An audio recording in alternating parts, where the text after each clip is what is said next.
Assalamualaikum warahmatullahi wabarakatuh.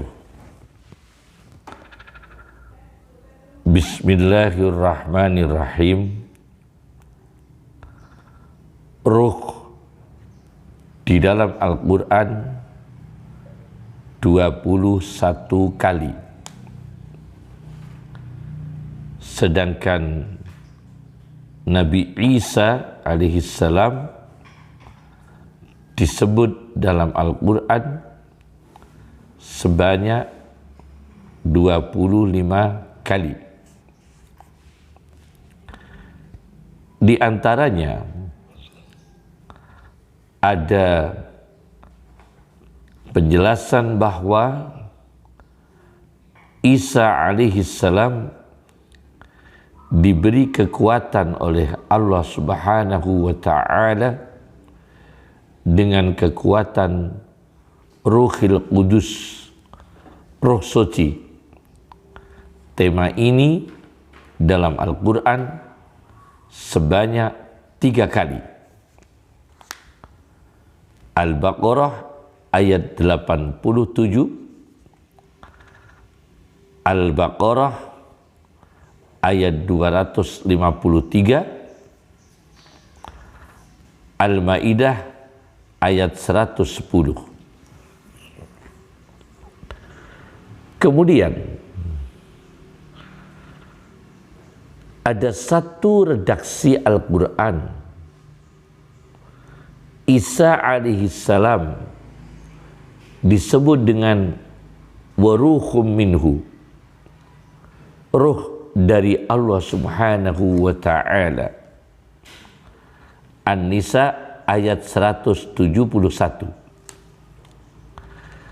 Redaksi ini bahwa Isa alaihissalam disebut ruh dari Allah Subhanahu wa ta'ala,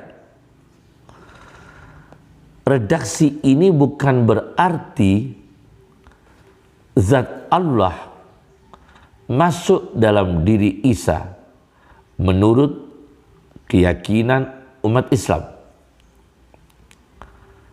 Bukan berarti di dalam diri Isa alaihissalam ada ruh zatnya Allah.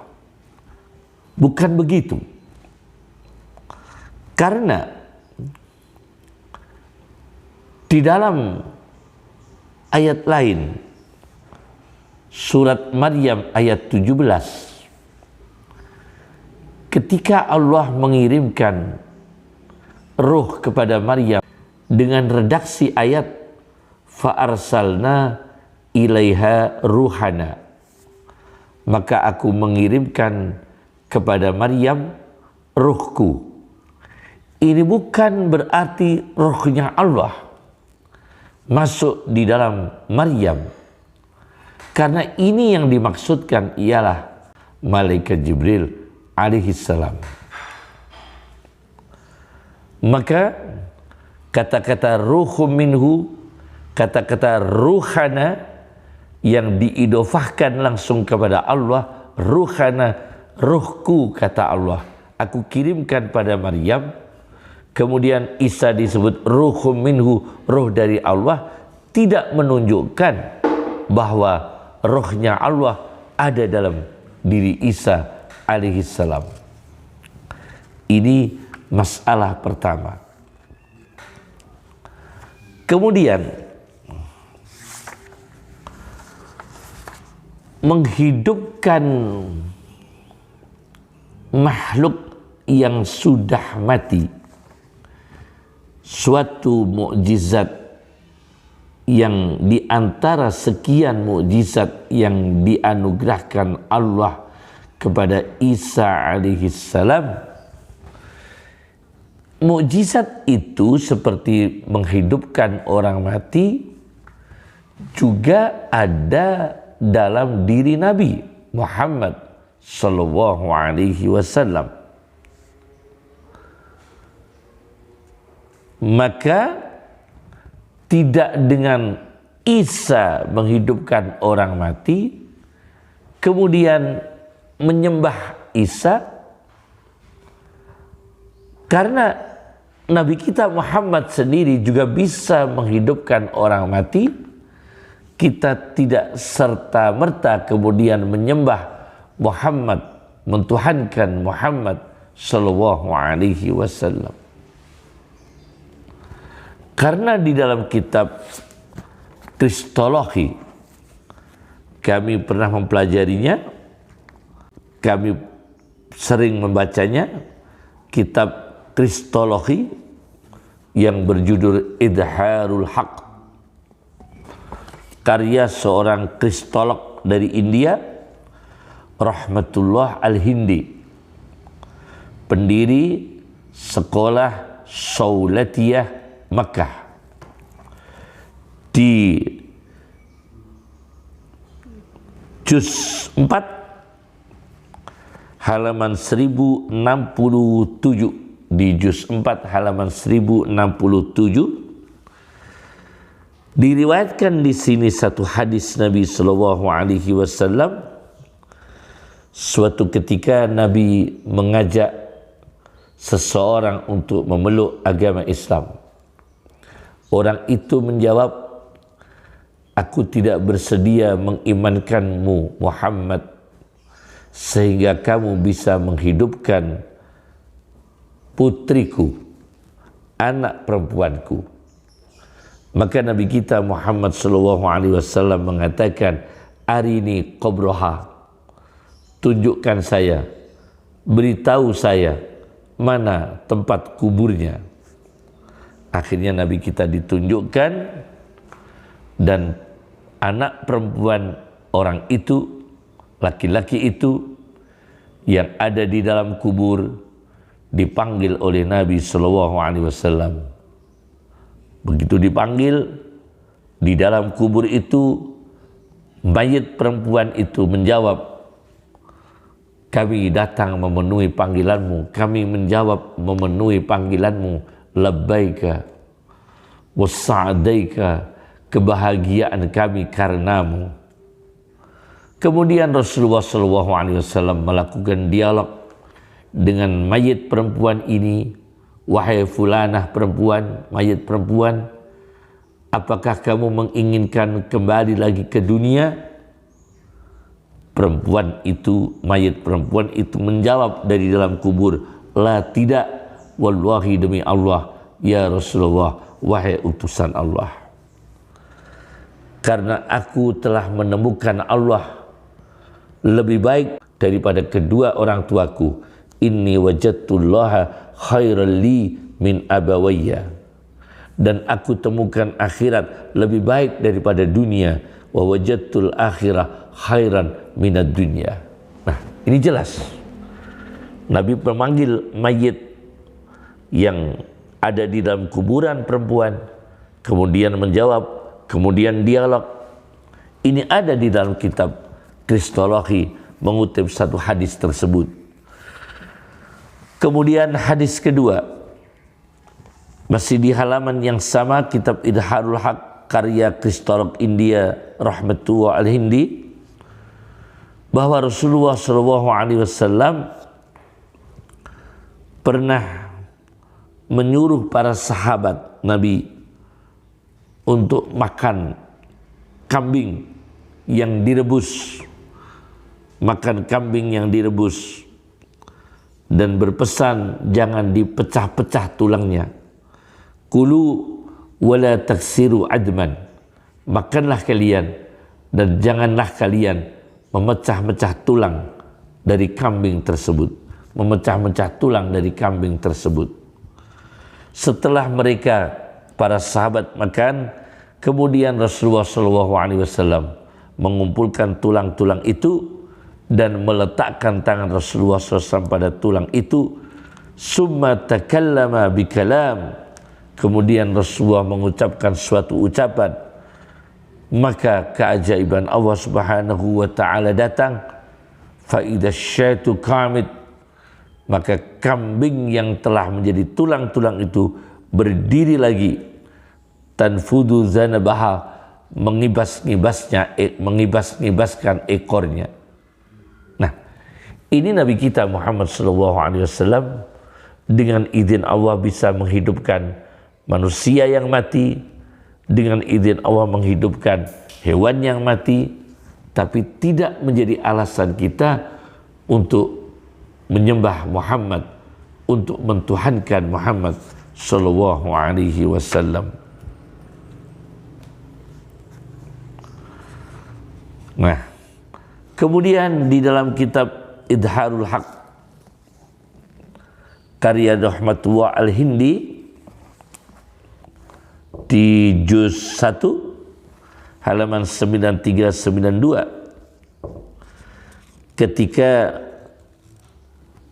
orang mengatakan bahwa Isa alaihissalam itu rohnya itu dari zat Allah masuk dalam diri Isa karena alasan waruhum minhu, Isa itu roh dari Allah, maka ada seorang ulama menjawab, namanya Ali bin Husain bin Waqid, menjawab kepada orang itu yang mengatakan roh Isa itu merupakan roh Tuhan.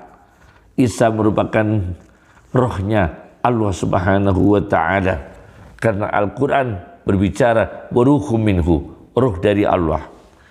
Dijawab oleh seorang ulama Ali bin Husain bin Waqid bahwa ada satu ayat Al-Quran surat Al-Jasiyah ayat 13 bahwa wasakhara lakum ma fis samawati wa ma fil ardi jami'an minhu, dan Allah menundukkan kepada kamu sekalian apa-apa yang ada dalam langit dan apa-apa yang ada dalam bumi, seluruhnya, apa yang dalam langit, apa yang dalam bumi, jami'an minhu, seluruhnya dari Allah. Nah, kalau kata-kata ruhum minhu wa ruhum minhu itu menunjukkan Isa itu rohnya dari Allah, berarti jami'an minhu, isi langit dan isi bumi itu ada dalam zat Allah, karena itu juga redaksinya jami'an minhu, seluruhnya dari Allah.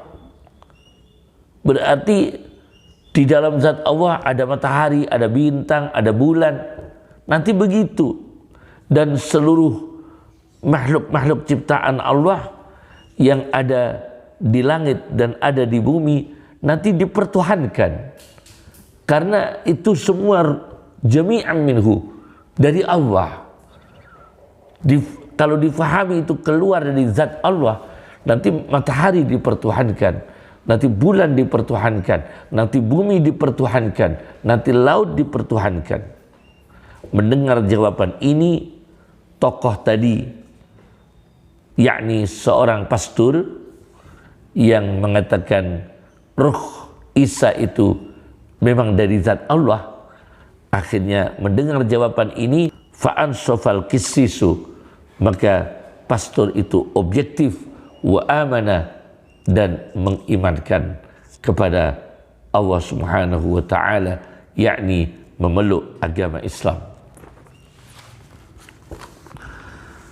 Masalah yang ketiga,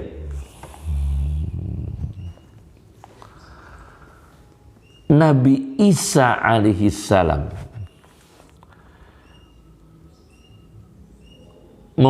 mempunyai mukjizat menghidupkan orang mati. Itu diakui sendiri oleh Nabi Isa dengan izin Allah. Yakni Nabi Isa sendiri menyadari tidak ada kemampuan, tidak ada skill, tidak ada potensi untuk menghidupkan orang mati dengan sendirinya. Bisa menghidupkan orang mati kalau ada izin dari Allah. Itu yang berkata Isa sendiri alaihissalam. Di dalam Al-Quran ayat 49 surat Ali Imran, ketika membuat burung Nabi Isa dari tanah liat, dibentuk seekor burung, kemudian ditiup oleh Nabi Isa, akhirnya burungnya itu bisa terbang. Nabi Isa mengatakan dengan izin Allah. Ketika Isa menyembuhkan orang yang buta sejak lahir dan orang yang sakit belang atau kusta dan menghidupkan orang mati. Nabi Isa sendiri mengatakan biiznillah, dengan izin Allah. Surat Ali Imran ayat 49. Kemudian ketika Nabi Isa punya mujizat-mujizat tadi, itu Allah mengatakan kepada Isa alaihissalam bahwa kehebatanmu Isa, bisa punya mujizat-mujizat tadi Isa, bisa membuat burung dari tanah kemudian ditiup dan menjadi burung yang sesungguhnya, bisa menyembuhkan orang yang buta sejak lahir, orang yang belang, bisa mengeluarkan orang-orang yang mati dari kubur mereka. Ini Allah mengatakan kepada Isa biizni, dengan izinku, biizni, biizni, biizni. Ada 4 kali kata ini. Semua di surat Al-Maidah ayat 110. Ini masalah ketiga. Masalah keempat, tidak benar menganggap Isa itu disembah karena Isa bisa menghidupkan orang mati, dan kitab yang diterima oleh Isa alaihissalam itu kurang syariah. Nah, dianggap kurang syariah. Kami jelaskan di sini, kalau masalah furu'iyah itu memang terjadi perbedaan antara kitab suci yang satu dari Allah dengan kitab suci yang lain. Nah, tetapi dalam masalah usuliyah, yakni keimanan, ketauhidan, tentang akhirat, tentang agama, tentang usuluddin, pokok-pokok agama, itu sama. Dan Isa alaihissalam sudah menyampaikan syariatnya. Ketika Isa ditanya oleh Allah Subhanahu wa ta'ala, tapi Allah sudah tahu masalahnya, bertanya kepada Isa, menanyakan apakah saudara Isa memang mendeklarasikan Tuhan, mendeklarasikan dia supaya disembah dengan ibunya. A'anta qulta linnasi takhiduni wa ummiya ilahaini min dunillah. Ayat 116 surat Al-Maidah. Apakah saudara Isa mendeklarasikan kepada orang-orang supaya diri kami Isa dan ibu saya Isa dipertuhankan, disembah, bukan menyembah Allah? Apa jawab Isa? Nah, ini jawab Isa syariat. Isa sudah menjawab dalam kasus ini menurut versi Islam, menurut versi Al-Quran.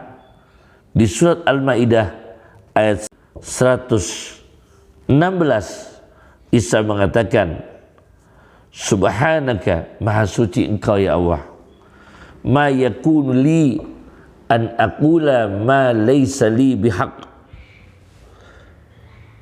Tidak ada alasan bagi diri saya, tidak ada hujjah bagi diri saya, tidak dibenarkan pada diri saya untuk berkata tanpa dasar kebenaran. Di ayat 117 Isa mengatakan, ma qultu lahum illa ma amartani bihi an ibudullaha rabbi wa rabbakum. Tidak ada kata-kata yang aku sampaikan kepada mereka ya Allah, kecuali saya menyeru mereka apa yang engkau seru ya Allah, apa yang engkau perintahkan, an ibudullaha rabbi wa rabbakum, an ibudullaha rabbi wa rabbakum, yaitu menyembah kepada Allah Tuhan kami dan Tuhan kalian. Nah, ini jelas.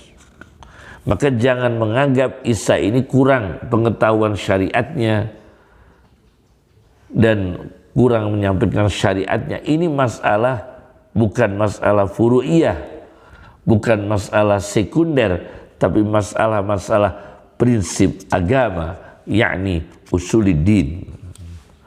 Ini masalah nomor 4. Masalah yang kelima, Allah disebut Abur Ruh. Ada orang mengatakan bapaknya ruh. Maka bisa dimaafkan orang menyembah Isa karena memahaminya Isa mengandung ruh karena Allah sebagai Abur Ruh. Tidak demikian. Karena kata-kata Allah disebut abun. Nanti saya jelaskan. Di sini saya baca kitab tentang kristologi. Jadi di rumah kami ini ada beberapa judul tentang kitab-kitab tentang kristologi. Di antaranya adalah kitab disusun oleh Ibnu Taimiyah, Al-Jawabus Sahih Liman Baddala Dinal Masih, karya Ibnu Taimiyah, di jilid 1 halaman 426 427. Pertama-tama adalah ungkapan mereka yang menisbatkan Allah itu sebagai ayah dan punya anak. Mereka berujuk, kata mereka, apa yang ditemukan di dalam kitab Taurat, pengakuan mereka, yaitu ada redaksi yang ditranslitasi ke bahasa Arab. Alaysa hadal abu, bukankah ini bapak, alladhi sona'aka, yang membuatmu, wa baraka, dan menciptakan kamu, dan seterusnya. Nah, maka di dalam kitab Taurat ini pengakuan mereka, apakah ini dari Taurat yang sudah terjadi distorsi atau memang Taurat yang asli, itu pengakuan mereka. Nah, justru ini ayat yang ditujukan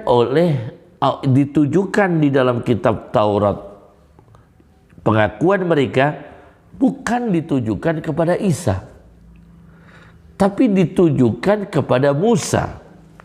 Maka Allah menyebut dirinya ayah, dan menyebut itu dikatakan kepada Musa. Itu temuan versi mereka. Nah, justru kita balik.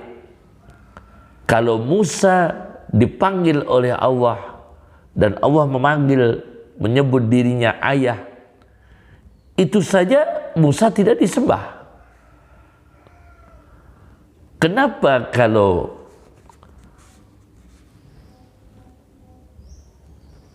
Allah disebut ayahnya seseorang selain Musa, kemudian selain Musa itu harus disembah?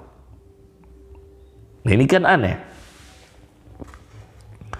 Dan apalagi di dalam kitab Al-Jawabus Sahih Liman Baddala Dinal Masih, kitab kristologi karya Ibnu Taimiyah, di jilid 1 halaman 427, walaysal muradu bidzalik illa ma'na rabb. Tidak ada yang dimaksudkan tentang kata-kata ayah, Allah disebut ayah, illa ma'na rabb, kecuali dimaknai Tuhan. Itu bukan makna ayah seperti ayah biologis punya anak, bukan begitu. Tapi makna ayah adalah Tuhan. Illa makna Rabb, kecuali diartikan Tuhan. Ini jelas.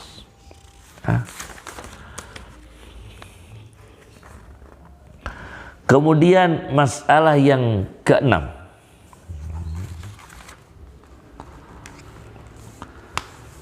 memori otak manusia terganggu oleh obsesi, gangguan psikis berupa obsesi, terganggu oleh obsesi, gangguan psikis berupa binatang. Otak manusia terobsesi oleh binatang. Ketika manusia ini hamil, maka dengan izin Allah, dengan takdir Allah, terobsesi oleh binatang ketika hamil, mengganggu psikologis, itu bisa menyebabkan terjadinya perkara yang tidak terjangkau oleh akal manusia, yaitu manusia yang hamil tersebut bisa melahirkan binatang, yang binatang itu menjadi gangguan obsesi dalam otak dan jiwa orang yang hamil tersebut. Ini saya baca di dalam suatu temuan oleh Tontowi Jauhari, Syekh Tontowi Jauhari. Nama kitabnya adalah Tafsir Al-Jawahir. Tafsir Al-Jawahir, karya Tontowi Jauhari, juz 5 halaman 70. Terjadi seorang yang bekerja di pabrik gas, minyak gas, zaitil jas, minyak gas, kebangsaan Meksiko. Kebangsaan Meksiko, laki-lakinya bernama Zonigo. Kalau lengkapnya Albino Zonigo, Arabnya Albino Zuniga, bacanya Albino Zonigo. Zonigo, Albino Zonigo. Sedangkan istrinya adalah Hannah Contreras. Hannah Contreras, istrinya sedang hamil. Maka laki-laki yang bekerja di minyak gas mengantarkan istrinya di tempat persalinan, klinik persalinan yang ditangani oleh dokter.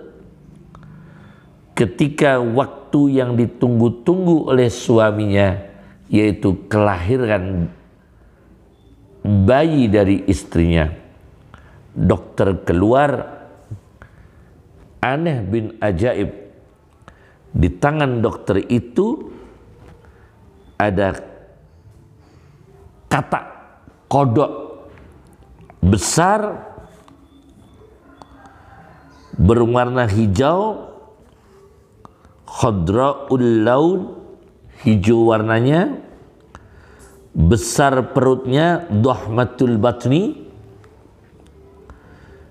nonjol kedua matanya, barizatul ainain, nonjol kedua matanya,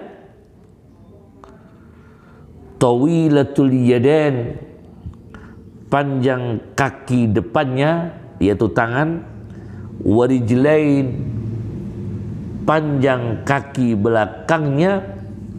Seraya dokter itu mengatakan kepada Albino Zonigo, inilah anak yang lahir dari perut istrimu. Maka sang suami ini bingung, tercengang, menyaksikan kejadian ini yang di luar nalar, dan setelah melihatnya kodok itu ukurannya besar sekali, tidak kurang dari 65 cm. Ibu belum tahu kalau yang lahir ini adalah seekor katak. Maka ketika ibu, yakni istri yang melahirkan itu menyaksikan, dan akhirnya istrinya itu berteriak dan terjadi pingsan. Kemudian para dokter melakukan penelitian terhadap kejadian ini supaya tahu apakah di dalam diri suami istri itu ada kelainan, ada penyakit-penyakit yang menyebabkan wanita tersebut melahirkan seekor katak. Maka tidak menemukan faktor-faktor yang bisa diterima secara klinis.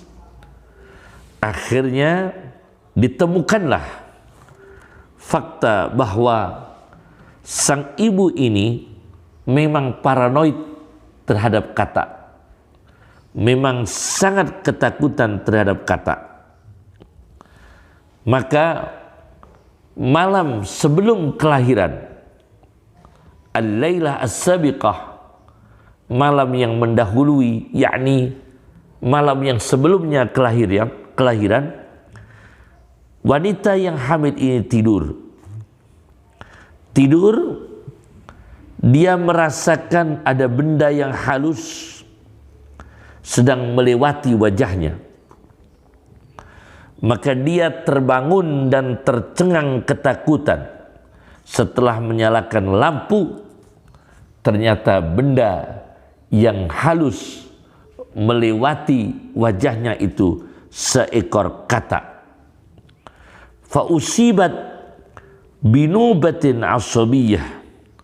Maka perempuan ini, menurut analisis dokter-dokter ketika itu, perempuan ini karena sudah punya riwayat paranoid, ketakutan terhadap katak, dan malam sebelum kelahiran dia wajahnya dilewati oleh seekor katak dan dia terbangun terkejut ketakutan, maka mengganggu sarafnya, nubah asabiyah, terjadi musibah pada saraf. Dan pada sore berikutnya lahirlah katak. Nah, katak saja menyebabkan terjadinya perubahan, terjadinya hal-hal yang di luar nalar manusia, yakni manusia bisa melahirkan katak yang ditakutinya. Nah, seperti inilah keajaiban Allah. Jadi bukan hanya manusia yang menyebabkan suatu keajaiban. Kalau Isa alaihissalam menghidupkan orang mati, Nabi kita juga bisa menghidupkan orang mati. Kalau Allah disebut ayah ketika berbicara dengan Musa, tapi Allah tidak bermaksud Allah itu ayah yang melahirkan Musa, tapi ayah dalam arti Tuhan, bimakna Rabb, seperti yang saya sampaikan tadi. Maka tidak ada alasan untuk mentuhankan Muhammad SAW, tidak ada alasan untuk mentuhankan Musa alaihissalam, tidak ada alasan untuk mentuhankan katak dan lain-lainnya, meskipun diberi keajaiban Allah. Karena keajaiban-keajaiban Allah yang diberikan kepada hambanya itu merupakan kudratullah, kekuasaan Allah. Inilah yang bisa saya sampaikan. Assalamualaikum warahmatullahi wabarakatuh.